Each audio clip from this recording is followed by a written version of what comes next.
Formou-se em Direito na Universidade Católica Portuguesa em 2021, fez o mestrado em Transnational Law e é desde 2022 advogada estagiária e jurista na Sociedade de Advogados Morais Leitão Galvão Teles Soares da Silva e Associados.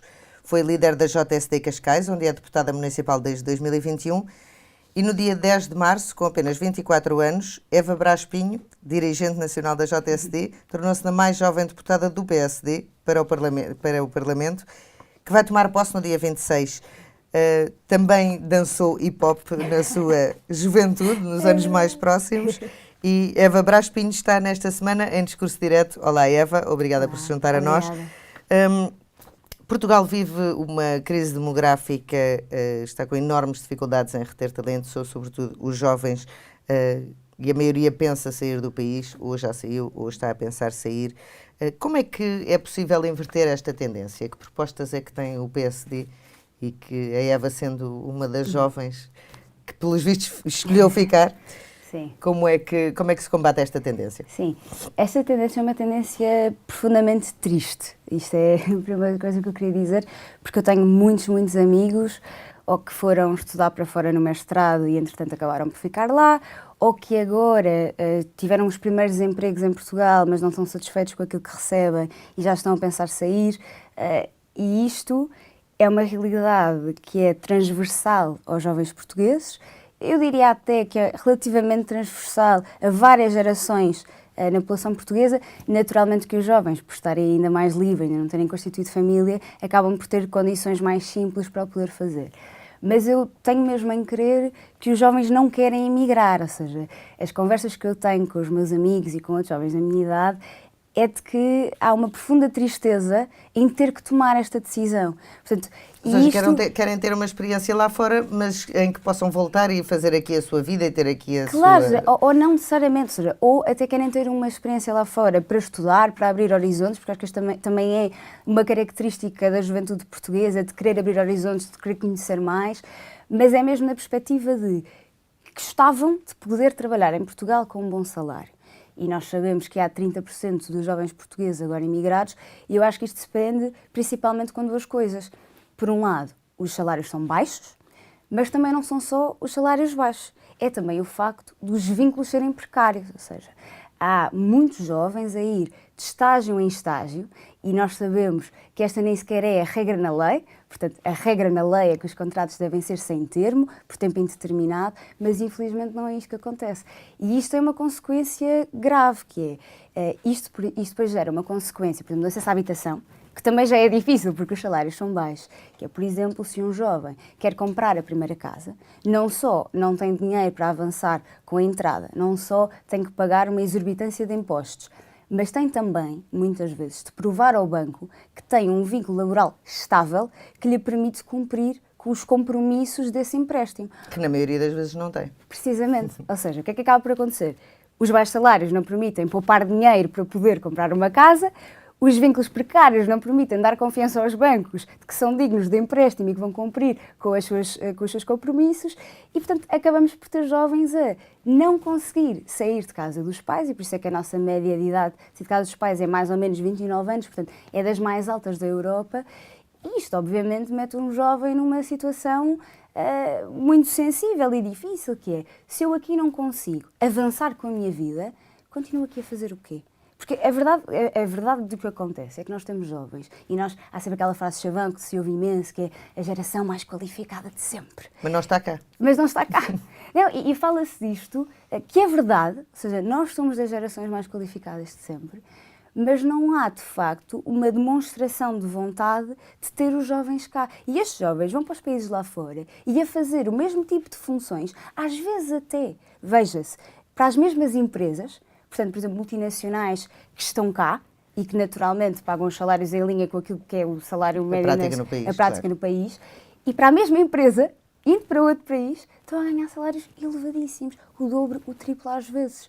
Mas então a Eva considera que a crise na habitação que estamos a viver e que sabemos que é um problema, não é tanto um problema dos preços das casas terem subido muito, é mais uma questão de não só não haver oferta para esses níveis salariais, como para o facto de os salários serem de facto muito baixos e, portanto, o problema está mais do lado dos rendimentos do que do lado da oferta habitacional? Acho que é um problema complexo, ou seja, e acho que compreendo tudo isso. Ou seja, naturalmente, se houvesse mais oferta, os preços eram mais baixos e, portanto, mesmo face aos baixos salários, era mais fácil de aceder a essas casas. Naturalmente que os baixos salários impedem também de poupar dinheiro, porque aqui a principal questão é, para comprar uma casa, até para arrendar, é preciso muitas vezes mobilar uma casa. Ora, um jovem que vive com um salário de 1.000 euros, que paga uma exorbitância de impostos, até desses 1.000 euros já paga impostos, quer dizer, não lhes permite, aliás, mal lhe permite fazer face ao custo de vida, de alimentação, de pagamento de uma renda, ter vida. Ou seja, porque depois nós falamos, eu gostava muito que os jovens portugueses pudessem ter acesso à cultura. Eu gostava que um jovem português não tivesse que escolher entre comprar comida para casa ou poder ir a um teatro. Porque isto é importante e depois isto relaciona-se com uma série de outros problemas. Fala-se imenso na saúde mental em Portugal. Felizmente, começou-se a falar mais de saúde mental. E começou-se a falar mais disto depois da pandemia, porque é numa altura em que se demonstrou, como por exemplo a cultura, as séries da Netflix, os filmes, os livros... Os concertos por streaming. Os concertos por streaming, exatamente. Portanto, em que as pessoas tiveram mais tempo para dedicar a outro tipo de coisas, também as ajudou a combater uma série de problemas de saúde mental.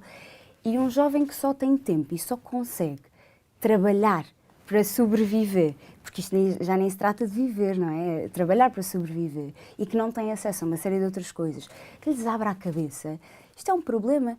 E mais. E não se resolve com cheques de livro de 20 euros como foram aprovados esta semana. Não se resolve de todo.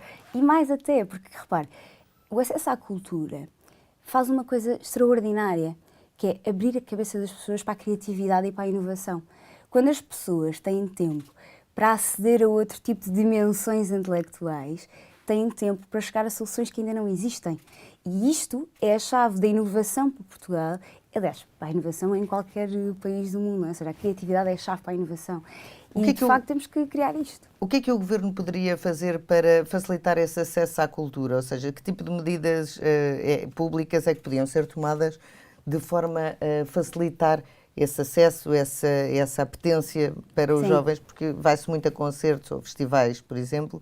Mas não tanto a teatros ou a bailados. E mesmo assim, se calhar os jovens não vão a tantos concertos e tantos festivais quanto gostariam, não é? Sim.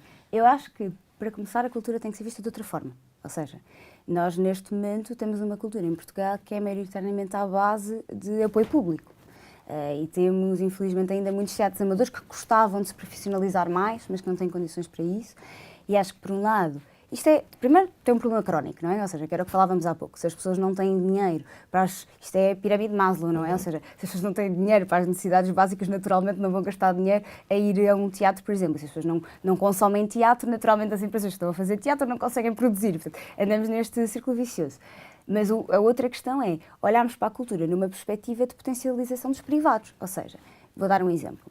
Nós tínhamos há uns tempos a lei do mecenato cultural, que entretanto foi revogada. E ao dia de hoje, aquilo que nós temos são algumas menções no Estatuto dos Benefícios Fiscais. E, portanto, objetivamente, há benefícios fiscais para, por exemplo, entidades privadas que procurem investir numa associação, numa fundação, ou seja, há alguns benefícios, mas quer dizer, é um artigo no Estatuto dos Benefícios Fiscais, eu já tive que procurar este tipo de coisas. E para encontrar é um filme, e, portanto, é difícil perceber como é que se faz, como é que não se faz, como é que se pede o estatuto. Ou seja, tudo isso tem que ser simplificado, ou seja, tem que haver uma lei, aliás, e isto está num programa do PSD, tem que existir uma revisão, uma boa lei de mecenato cultural e científico que incentive as grandes empresas, portanto, os privados que têm força para fazer este investimento, e nós sabemos que em Portugal temos uma maioria de pequenas e médias empresas, mas ainda assim há algumas empresas em Portugal que podem dar este passo, ou seja, e o que nós temos que fazer é, em vez de ser só na base, que também é importante, mas em vez de ser só na dinâmica de o Governo dar subsídios, ainda que seja importante fazê-lo também, temos que conseguir reverter a forma como pensamos cultura e mostrar aos privados que é lucrativo e faz sentido e vale a pena investir nisto. Exemplo, se nós tivermos, por exemplo, os grandes teatros com grandes publicidades, se associado aos grandes teatros tiver a demonstração que uma determinada empresa privada está a apoiar este tipo de causa, por exemplo, que muitas vezes até a produção cultural está associada a causas que dizem muito também às pessoas individualmente, isto é bom para as empresas. E, portanto, as empresas vão ter interesse em fazer isto. mas têm, obviamente, que ter incentivos e tem que lhes ser mostrado que vale a pena fazer este incentivo. Agora, por exemplo, à parte disto, portanto, à parte desta visão para a cultura de outra forma, também temos que olhar para os jovens. E aqui, por exemplo, são às vezes pequenas coisas. Para dar um exemplo, o PSD apresentou no Parlamento, pela mão da JSD, uma proposta para a criação de um estatuto de praticante de atividades artísticas. No fundo, um regime que permitisse a alguém que pratica atividades artísticas, como eu, por exemplo, dançava hip-hop, ter uma coisa parecida com aquilo que os atletas federados têm. Porque, no fundo, por acaso, dança é um desporto. Mas, quer dizer, alguém que vai, sei lá, não sei se há competições de pintura, mas acredito que existem, portanto, alguém que faz escultura, ou seja, uma série de outras coisas. Competições de música, por exemplo, competições violino, de música, etc. exatamente, ou seja, uma série de outras áreas. Temos que dar condições a estes jovens que estão a praticar este tipo de áreas de forma séria e investida, de facto, lhes facilitar o acesso a exames noutras datas na faculdade, como já existe para os atletas federados. Isto foi chumbado no Parlamento, infelizmente, mas esta é, por exemplo, uma forma de mostrar aos jovens que vale a pena fazer este tipo de atividades e que lhes é um exemplo. Eu, na faculdade, acabei por diminuir muito a minha frequência de aulas. Aliás, eu, a determinado momento, deixei mesmo, porque não tinha como. Eu fazia competições e não tinha como compatibilizar aquilo que era um estudo exigente no curso de Direito, os exames e tudo mais, com o nível de aulas e de competições a que eu tinha na altura. Portanto, parei. Se calhar, se tivesse este estatuto, já teria sido diferente. Conseguia manter as duas coisas e havia um estímulo também à produção cultural. Outro exemplo de proposta, que foi inclusivamente aprovado pelo PS também no Parlamento e infelizmente foi chumbado. Um cheque cultura para jovens, que não são 20 euros, ou seja, não é cheque livre 20 euros, mas temos de facto um cheque cultura 120, ou seja, um valor que se entenda por bem na altura, mas um valor que seja considerável, que permita aos jovens, portanto, quando fazem 18 anos, ter mesmo acesso a um fundo de maneio suficiente para atingir essa cultura verdadeiramente, não é? A semelhança do que se fez em Espanha, no fundo. Exatamente. E que deixa a escolha do lado dos jovens, não venha determinado. E que já foi apresentado mais do que uma vez, aliás, foi sempre chumbado. E vai ser novamente apresentado nesta legislatura? Tenho em crer que há uma forte possibilidade, sim.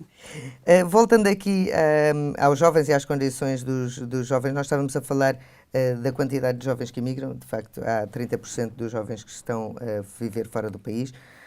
Metade dos jovens que ainda não estão a viver fora do país têm planos para sair. Todos os anos também os registros mostram que 40% dos novos licenciados saem de Portugal. A taxa de desemprego em Portugal está historicamente baixa, mas nos jovens, apesar de todas estas saídas... Terceira maior da Europa. É a terceira maior da Europa, precisamente. Como é que se retém, além dos salários, como é que se consegue convencer os jovens que vale a pena ficar em Portugal? Há uma questão também, por exemplo, no peso dos impostos sobre o trabalho? Sim, sem dúvida. E o PSD, das principais propostas que avançou desde o início, foi precisamente a taxa máxima de IRS de 15% para os jovens. E é, aliás, importante explicar, porque isto teve muito no debate, de que isto porque a questão é um é que com os salários baixos, os jovens já não pagam salários, não é? Certo. Portanto, o IRS jovem acaba por ser um bocadinho... Mas mais ou menos, porque isto tem que ser visto de uma forma articulada, com uma visão para o país como um todo que o PSD apresenta no seu programa, não é? Ou seja, e o conjunto das propostas... a ideia é que os salários sejam mais altos e não pagam naturalmente, não porque a economia vai crescer, mas não é só isso, porque repare, uma das propostas que nós temos é que o salário mínimo, até ao final da legislatura, consiga subir para 1.000 a 1.100 euros. E, portanto, se o salário mínimo estiver... praticamente mais 300 do que estará neste ano. Mas se estiver nesses valores, estes jovens já vão naturalmente estar a ganhar mais, não é? Ou seja, portanto, nós temos que pensar que isto é uma visão como um todo. E, portanto, a mim faz-me muita confusão que um jovem que ganha 1.500 euros, por exemplo, seja visto como um jovem rico. Isto é a questão. Está acima do salário médio, não é? E em tempos, ou seja, em tempos isto foi discutido e eu lembro-me de pensar, quer dizer, como é que é possível não estarmos a olhar para um jovem que recebe 1.500 euros como um privilegiado? Quer dizer, claro, ou seja, isto para dizer, naturalmente, que está acima da média, naturalmente que é melhor... É a média. Exatamente, claro que é melhor que um jovem ganhe 1.500 do que ganhe só 1.000, isto é óbvio. Mas, quer dizer, eu não quero nivelar por baixo. Eu não quero que me digam, mas que bom que ele já ganha 1.500 euros. Nós temos mesmo que olhar para estes jovens e pensar, bolas, estes jovens merecem ganhar mais. merecem mesmo ganhar mais. E isto pode passar, obviamente, por incentivos às empresas que contratem jovens e que contratem jovens com salários mais elevados, mas, por outro lado, também pôr este tema no centro da agenda, e eu, por acaso, acho que nesta campanha, felizmente, se falou bastante disto. Acho que nem sempre se falou de propostas para os jovens. O PS, infelizmente, falou várias vezes de duas principais propostas para os jovens: taxa máxima de IRS 15%, isenção de impostos na compra da primeira casa e a garantia pública para garantir empréstimos a 100% na compra da primeira casa. Então, o PSD fez este discurso, os outros partidos nem sempre, mas eu acredito que, em comparação, pelo menos, a debates de eleições anteriores, houve pelo menos este elemento central de nós não queremos que os jovens emigrem e isto é um problema. E, portanto, eu estou em querer e tenho confiança e fé, e também naquilo que puder influenciar, estando sentada no Parlamento, vou obviamente fazer por isso também, meter isto na ordem do dia, continuar a relembrar que esta é uma preocupação e que não é algo que se possa só dizer nas eleições para captar voto jovem, que é de facto um compromisso que nós temos que levar a sério. Mas como é que isso significa, no fundo, uma perda de receita fiscal, quer por via do IMT, que deixaria de ser, ou não, porque neste momento também não estão a comprar casa, portanto, se calhar não é uma questão. Mas quer por via também do IRS, será uma perda fiscal. Como é que isso depois se compatibiliza com a necessidade de subir também salários em carreiras da administração pública, como os professores, como os médicos, como as forças de segurança, que estão na ordem do dia e que são absolutamente necessários e urgentes para resolver problemas com que estamos a lidar? Nós apresentámos um programa económico em que estava explicado, no fundo, a pergunta que onde é que se vai buscar o dinheiro, não é? Ou seja, no programa económico o PSD apresentou e estava explicado que será claramente melhor explicado por economistas do que por mim, que não é a minha área. E nestas coisas eu gosto de dizer, nós não temos que falar sobre tudo e, portanto, quando não é a nossa área, devemos dizer desde logo. Eu não sou claramente a melhor pessoa para explicar economicamente e orçamentalmente como é que isto se faz. Mas sei que o programa económico o explica e é mais fácil de ir lá perceber. Agora, mas há uma coisa que é verdade.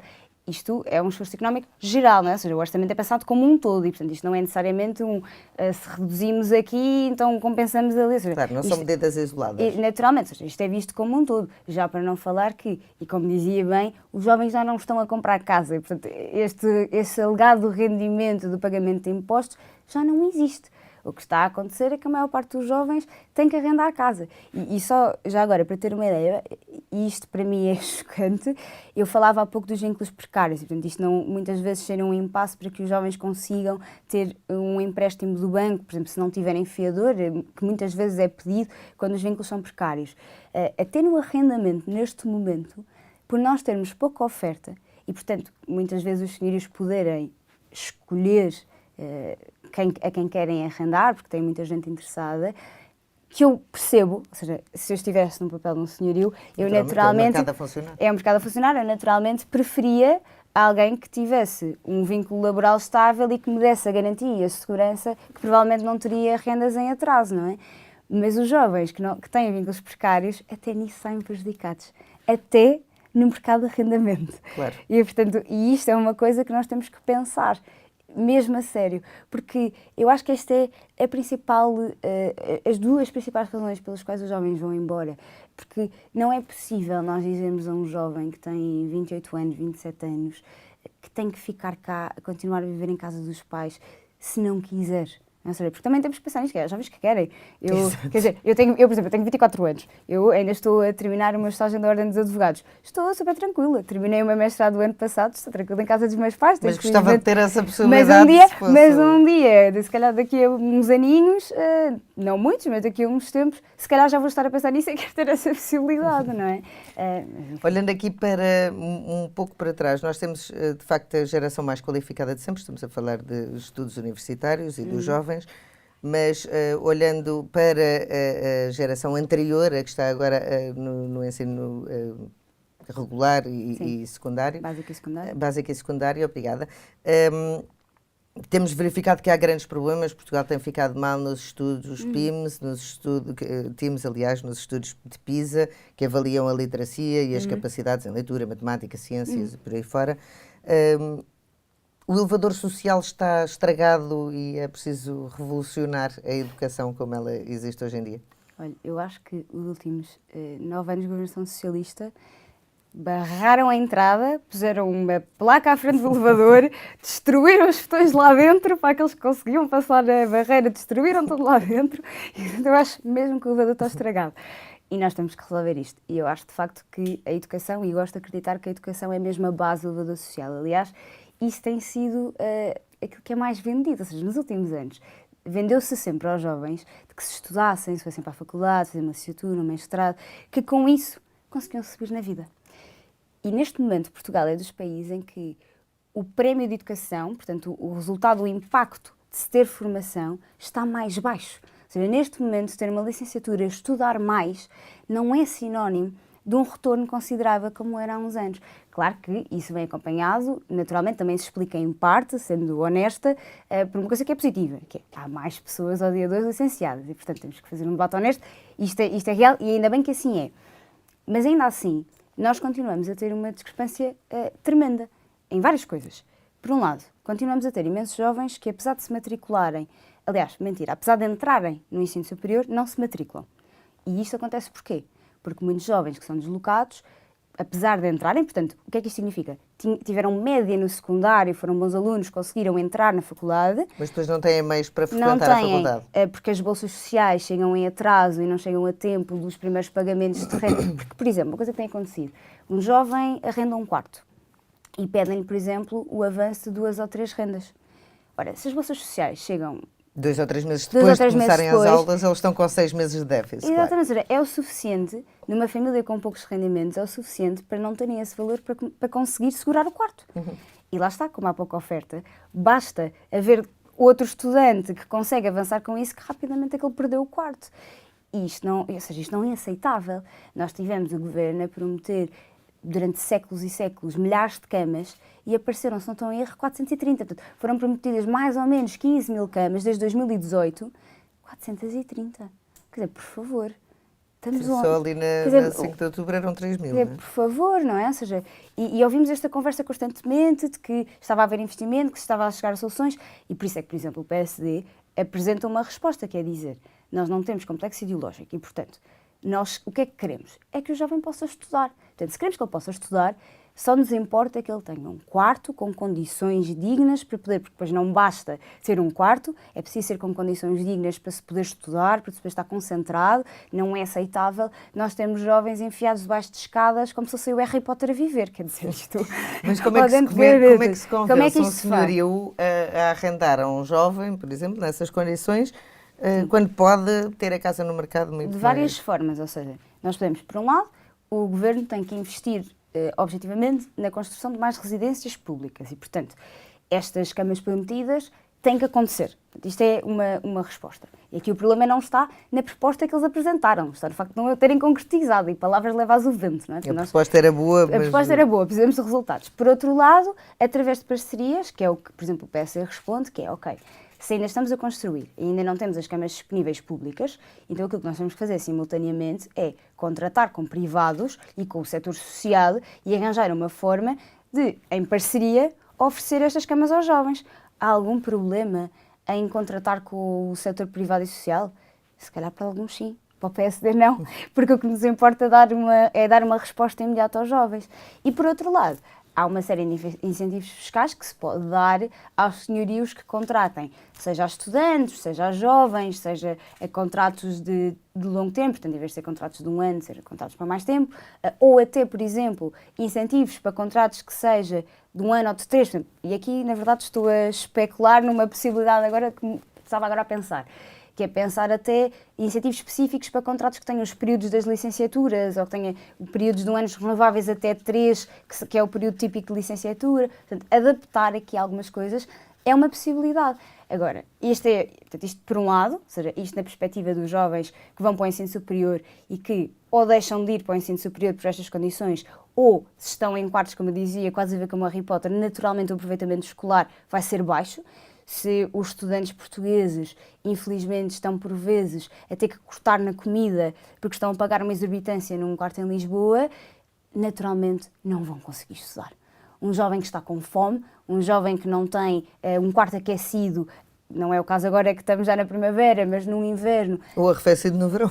Exatamente, quer dizer, no inverno não é aceitável ter um jovem a tremer com mantas, naturalmente ninguém consegue estar nestas condições. E, portanto, temos que dar uma resposta a isto. E depois temos outro problema, que é os resultados do PISA baixaram, os alunos portugueses estão a sair-se pior na grande maioria das provas, e isto explica-se, obviamente, por uma série de questões.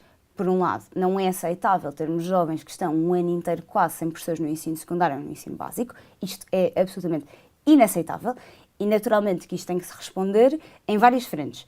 Por um lado, temos naturalmente que reforçar as carreiras dos professores, temos que dar incentivos a que os jovens queiram ser professores, porque nós temos mais ou menos, não estou em erro, 35 mil professores que precisávamos de renovar, há muitos professores a reformar-se e não há alunos suficientes a entrar nas escolas superiores de educação a querer ser professores para fazer esta substituição natural. E, obviamente, o que nós temos que fazer é tornar esta carreira atrativa.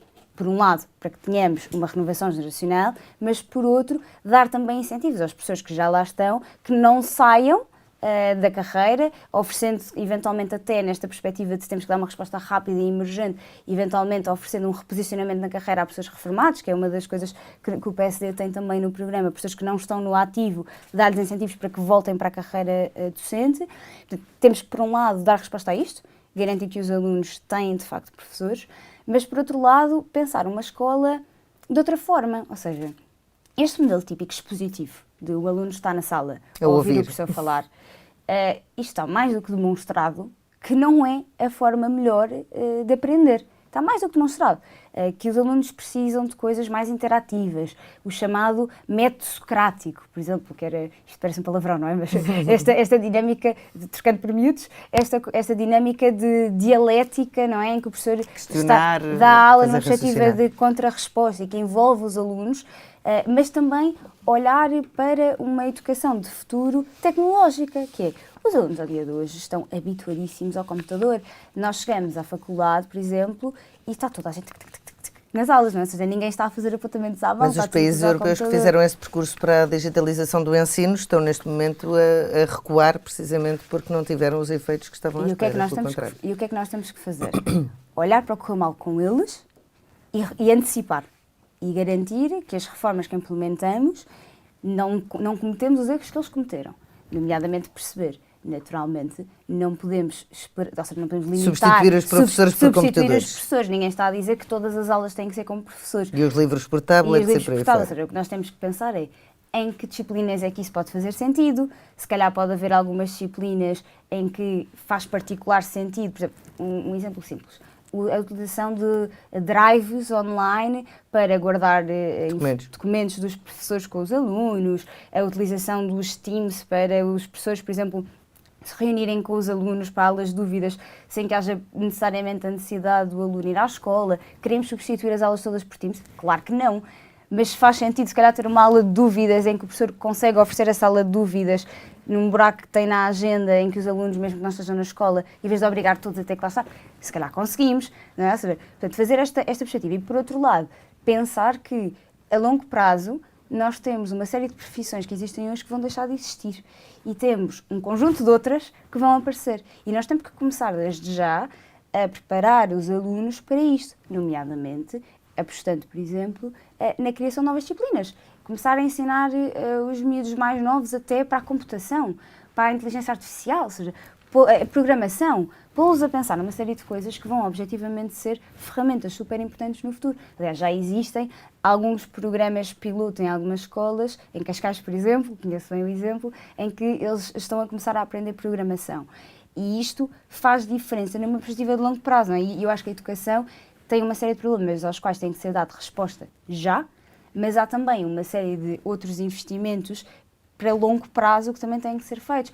Outra das coisas, por exemplo, que o PSD tem no programa e que eu acho que é importante para garantir que nós temos qualidade de ensino é passarmos a ter provas de aferição em mais ciclos, porque isto garante o quê? Que há resultados nacionais, sem necessariamente estar a impactar a pressão toda que se fala relativamente aos exames, de a nota depender só do exame, ou disto deixar em stress os alunos, que também não se quer, mas de facto tem que haver uma pressão particularmente sobre as escolas e tem que haver uma e forma... consegue-se perceber mais ou menos o que é que está a funcionar, o que é que não está. Tem que se conseguir perceber quais é que são as escolas que estão a ter melhores resultados, quais é que estão a ter menos em mais ciclos. Não para penalizar, mas para corrigir, não é? Exatamente, para corrigir Essa e para conseguir perceber como é que onde é que temos que intervir mais, não é? Ou seja, onde é que nós temos que ajudar. Eu acho que isto é importante.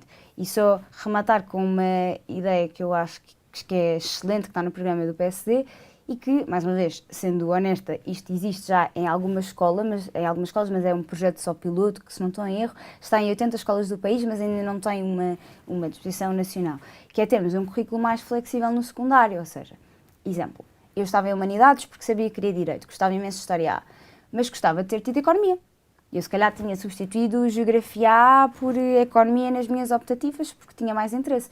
Mas eu não podia, porque só os alunos de Economia ainda uma grande rigidez. é que podiam escolher Economia. Portanto, mas, por outro lado, eu não queria ter de abdicar de História A durante 3 anos para ter Matemática A durante 3 anos, tendo só História B 2 anos. Portanto, eu não podia fazer aquilo que eu acho que é útil e saudável, que é montar o meu currículo conforme me faz sentido. Porque os alunos, naturalmente, serão melhores se estiverem mais interessados, serão melhores se gostarem daquilo que estão a aprender.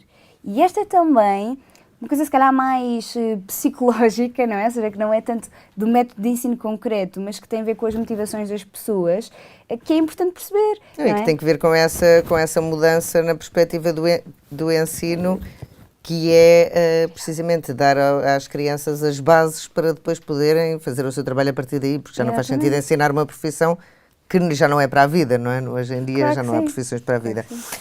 Vamos avançar, Eva, e vou-lhe perguntar as prioridades estabelecidas por Luís Montenegro para este governo, que irá tomar posse daqui a uma semana e picos. As prioridades são a educação, a saúde, as forças de segurança. São prioridades com que concorda? Sim, ou seja, eu acho que neste momento nós temos que dar resposta a uma série de crises emergentes, ou seja, não só as forças de segurança, o Luís Montenegro também falou de uma série de outras carreiras da administração pública que é preciso olhar, os professores, como falávamos há pouco, os enfermeiros, ou seja, há uma série de carreiras profissionais que de facto precisam de ser ouvidas e para as quais é preciso dar uma resposta. Faz-me todo o sentido que a saúde seja uma prioridade. Nós temos a maioria dos portugueses, e de acordo com o Tribunal de Contas, é mesmo a maioria dos portugueses tem seguro de saúde, e isso explica-se naturalmente porque o Serviço Nacional de Saúde não está a conseguir dar resposta suficiente para que as pessoas não precisem ter uma garantia de que podem ir ao privado se estiverem numa urgência. Infelizmente, eu acredito, muitas pessoas não conseguem ter acesso a um seguro de saúde, porque honestamente eu acredito que se mais pessoas conseguissem ter rendimentos para ter acesso ao seguro de saúde, os números ainda seriam maiores. Não seria, portanto, não seria só a maioria, seria quase toda a gente, não é? E, portanto, eu acho que é absolutamente fundamental dar uma resposta urgente para a saúde, porque, de facto, não é aceitável que nós tenhamos grávidas a não saber onde é que vão ter o bebê. Isto não é aceitável, não é mesmo. Não é aceitável nós termos pessoas anos e anos em listas de espera. Não é aceitável que, por exemplo, em particular em zonas de baixa densidade, em que há menos acesso a hospitais, até esses, quando as pessoas já têm que fazer 40 km para chegar a hospitais, até esses têm urgências fechadas. Quer dizer, isto não é aceitável porque não só não dá resposta aos problemas das pessoas, que são muitas vezes urgentes, mas também porque não dá resposta àquilo que depois é um sentimento de instabilidade, de medo. Quer dizer, porque se uma pessoa não tem a certeza se consegue, se lhe acontecer alguma coisa, se não tem a certeza se consegue ter acesso a uma urgência que lhes dê respostas, quer dizer, isto gera um medo, um constante sentimento de insegurança que nós também não queremos na sociedade portuguesa, não é? Ou seja, e eu tenho muito esta preocupação também com a saúde mental e com a forma como as pessoas se sentem, porque eu acho que os problemas não podem ser olhados só na perspectiva estritamente concreta de só saúde, só educação, porque eu acho que todos estes temas, e quando não há resposta para todas estas preocupações,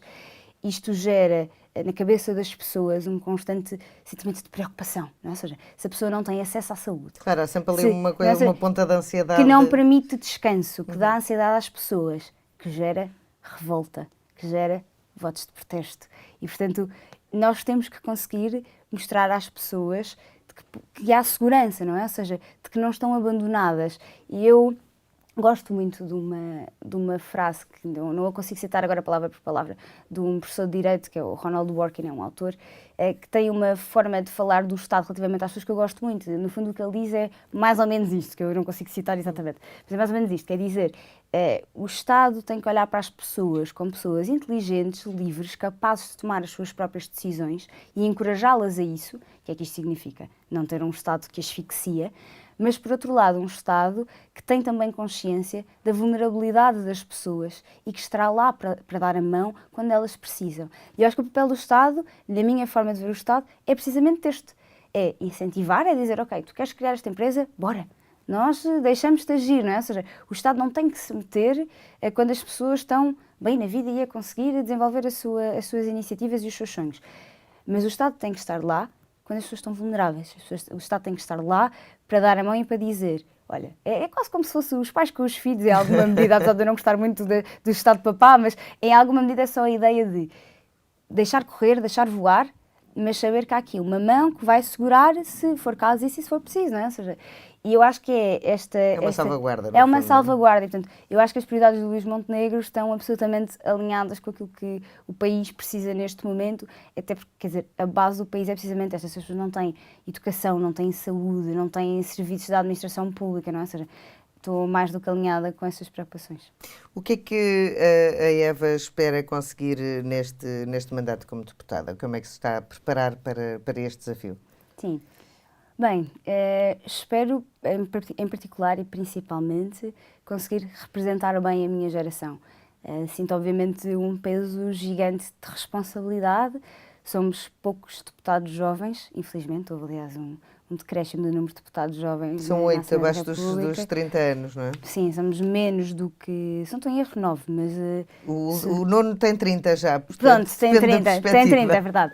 Ou seja, mas na verdade somos menos de facto, somos apenas 3% mais ou menos na Assembleia para 15% de jovens na população portuguesa.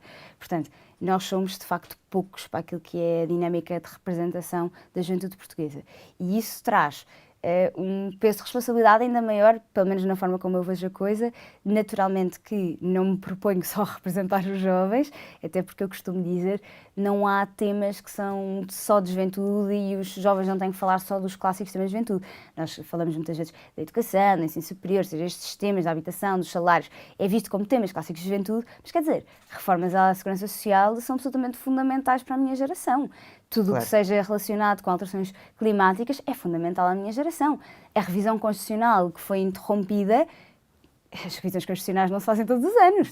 Portanto, as decisões que estão a ser tomadas agora vão impactar a minha geração para o futuro e são decisões que não se estão a fazer, quer dizer, de ânimo leve. Nós temos que ter uma voz no processo de revisão constitucional, por exemplo. Fazia falta haver mais jovens nos centros de decisão e, sobretudo, também nos centros de debate, um interesse maior dos jovens e envolvimento maior dos jovens com a política. Não, sem dúvida. Mas atenção, eu não acredito que os jovens não se interessem por política, não acredito mesmo.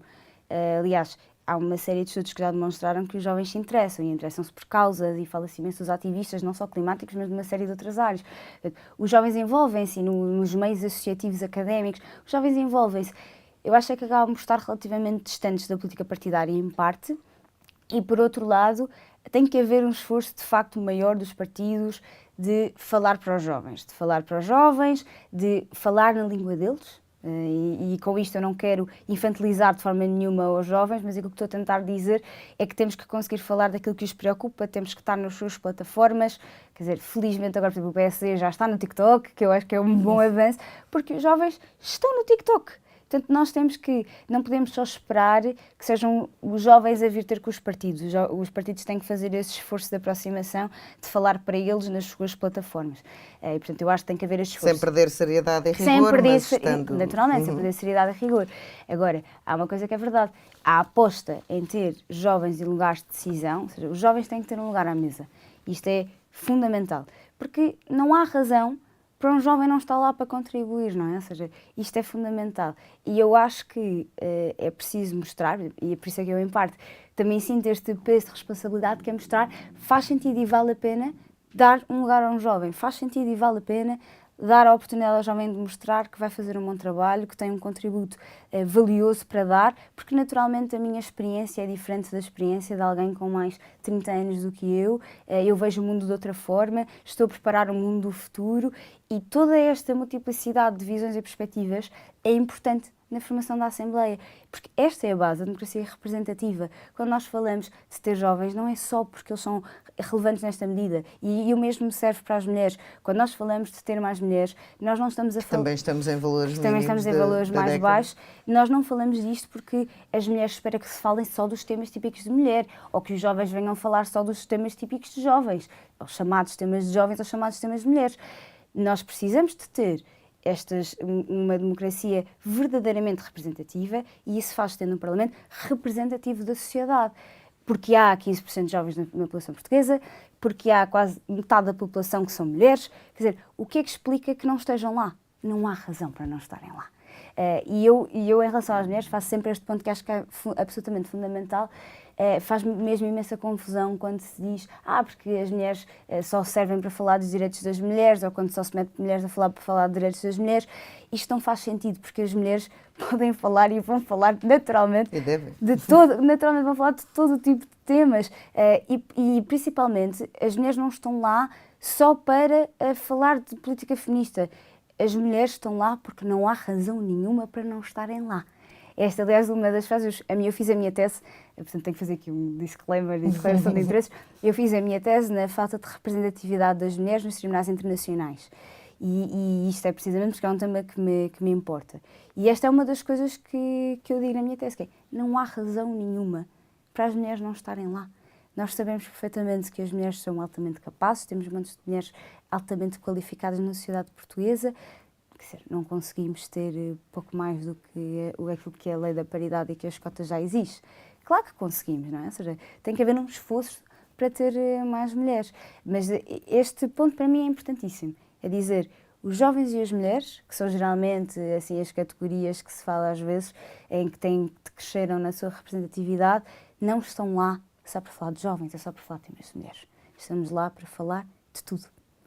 E para representar a sociedade na sua diversidade, todo, claramente. Claro, acredita que é esse afastamento dos partidos em relação à população, no fundo, que levou tanta gente a votar no Chega e particularmente as camadas mais novas?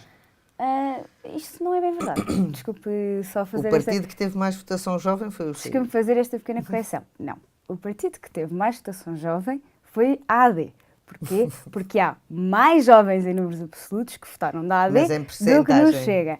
Pronto, os números absolutos não valem tudo. Eu percebo, mas é importante perceber que, objetivamente, a escolha... Há um maior número, certo? Eu percebi o que me quis dizer, queria só dar esta nota que eu acho que é importante, porque custa-me um bocadinho... Mas é preciso pôr as coisas em perspectiva. É verdade, e eu vou responder, mas eu só gosto de fazer esta nota porque me custa um bocadinho quando se diz que a culpa do crescimento do Chega está na minha geração, porque eu acho que isso não é verdade.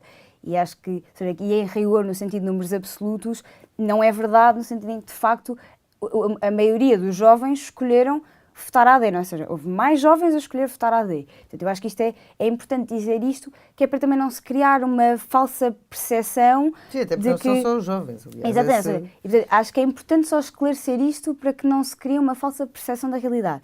Mas vou responder àquilo que disse, porque eu percebo o ponto, que é, de facto, há alguns jovens que estão a ter interesse no Chega, há muitos jovens que estão a ter interesse no Chega. E infelizmente não são só muito jovens, porque 1 milhão e tal de votos que eles tiveram não são de jovens. E portanto isto é um problema que é transversal. Mas eu acho que isto tem que ver com várias coisas. Por um lado, sim, ou seja, e eu falava há pouco, a falta de respostas, não é? Ou seja, nós não temos soluções para as pessoas, gera estes sentimentos.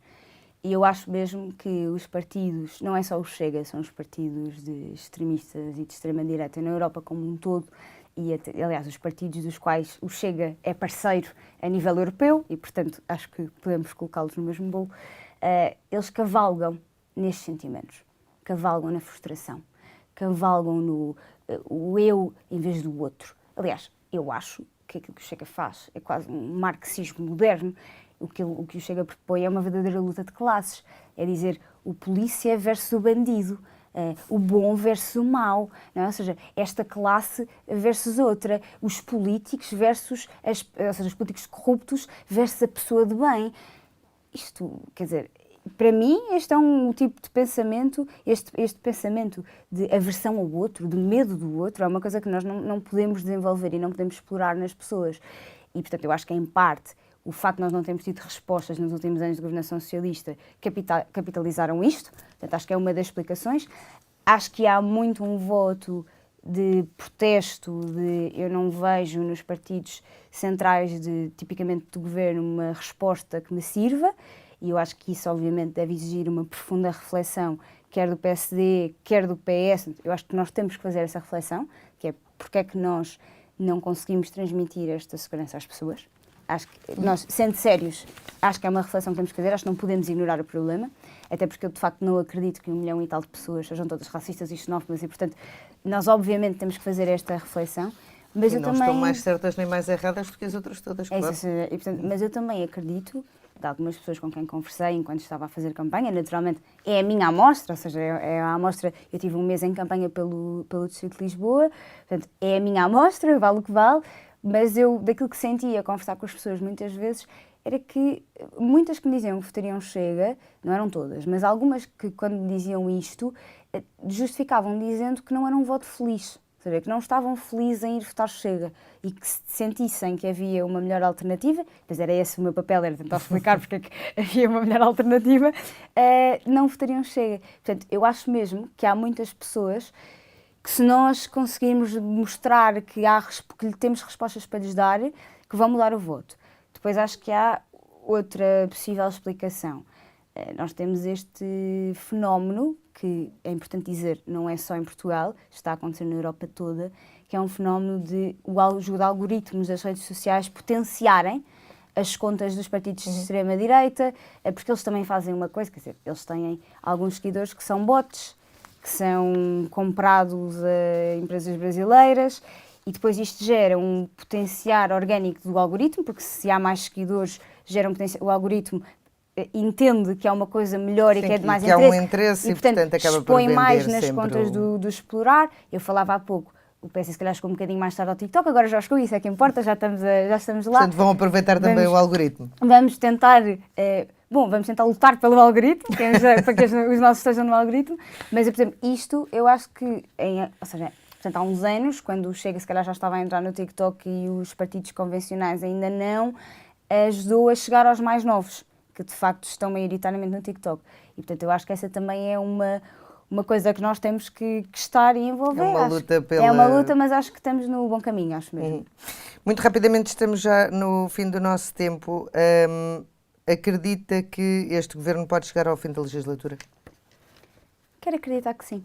Acho que ainda até lá muita água passa por baixo da ponte. Ainda nem sequer tomou posse, Ainda nem tomou posse. Portanto, acho que o trabalho tem que ser credível, responsável, fazer um bom trabalho e criar todas as condições para que dure até o final da legislatura, que aliás é a regra, portanto. Aceitaria um cargo no governo? Neste momento diria que não. Acho Quer que ainda não se perspectiva, mas sou uma deputada da Estreia, não se perspectiva, mas neste momento acho que não. Não se sente preparada para isso? É uma questão de não me sentir preparada, acho que tudo se aprende e há uma primeira vez para tudo, mas acho que não é de todo o meu momento. Haverá pessoas melhores que eu nesta fase. A Eva chegou à política muito nova e chega ao Parlamento como uma das mais novas deputadas que a próxima composição da Assembleia vai ter. Acredita que esta passagem, e isto é mesmo para terminar, acredita que esta passagem pela Assembleia será uma experiência na sua vida ou será muito da sua vida que passará por aqui? Não sei, eu gosto muito mesmo de ser, ainda não advogada, em processo mas advogada estagiária, sou mesmo apaixonada por direito, que aliás uma das coisas que me fascina no Parlamento é estar agora num papel engraçado que nós ouvimos nas aulas, que é o chamado espírito do legislador. Portanto, eu vou fazer parte do espírito do legislador. E isto é uma coisa engraçada para mim de pensar, porque ouvi tantas vezes esta expressão na faculdade, que é muito giro agora pensar, uau, que responsabilidade que é fazer parte disso. Mas eu gosto muito de direito e, portanto, vejo isto como uma... Eu nem gosto de dizer experiência, porque acho mesmo é que é uma honra mesmo poder representar, são só 230, não é? E é uma honra e uma grande responsabilidade poder sentar na Assembleia para representar o povo português. Portanto, não gosto de usar a expressão experiência, mas é um desafio que eu vou agarrar com muito gosto e com muito compromisso, e a seu tempo avalio e avaliarei o que é que fará sentido para mim. Obrigada, Eva, por ter estado connosco esta semana em Obrigada, Discurso Direto. Nós voltaremos na próxima semana.